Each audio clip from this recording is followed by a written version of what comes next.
Vous êtes prêts? C'est une vidéo. Alors, pourquoi cette mobilisation ce matin à l'école du Parc?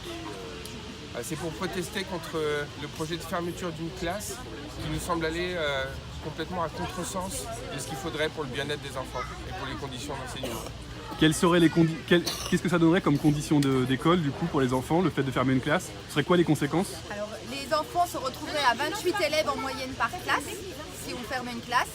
Et c'est sans compter tous les logements qui doivent être livrés d'ici 2019. Ça fait à peu près 250 logements et peut-être une soixantaine de familles qui rejoindraient l'école.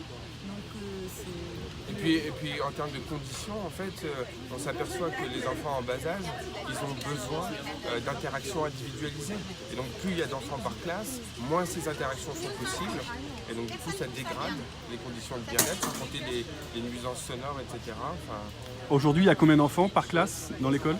24, entre 23 et 24. Sachant que, Donc des bonnes conditions pour les enfants. Aujourd'hui, sachant que par contre le corps enseignant estime que chaque nouvel enfant qu'on double à partir de ces chiffres-là, mais quelques enfants supplémentaires, c'est pas en fait quelques enfants supplémentaires, mais ça dégraderait énormément les conditions de travail du corps enseignant. En plus, à partir de la loi 2005, l'école doit accueillir les enfants à besoins particuliers.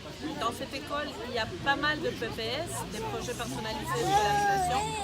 Et il est important de pouvoir les accueillir dans de bonnes conditions. C'est des enfants qui ne peuvent pas être dans des classes surchargées, qui ne supportent pas le bruit, qui peuvent être très agités. Et pour eux, c'est très important que les classes maintiennent un bon ratio d'enfants par classe. Et qu'est-ce que vous allez mener comme action, en plus de l'occupation ce matin?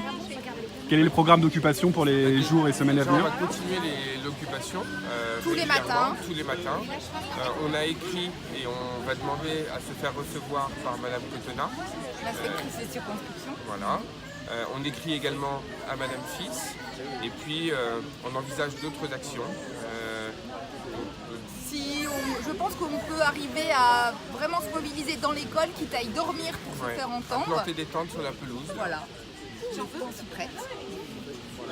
Et la décision, elle sera prise quand? Le 21 juin. 25 21 ou 25 jours. 21 ou 25, voilà. Très bien, merci. Merci beaucoup. Merci.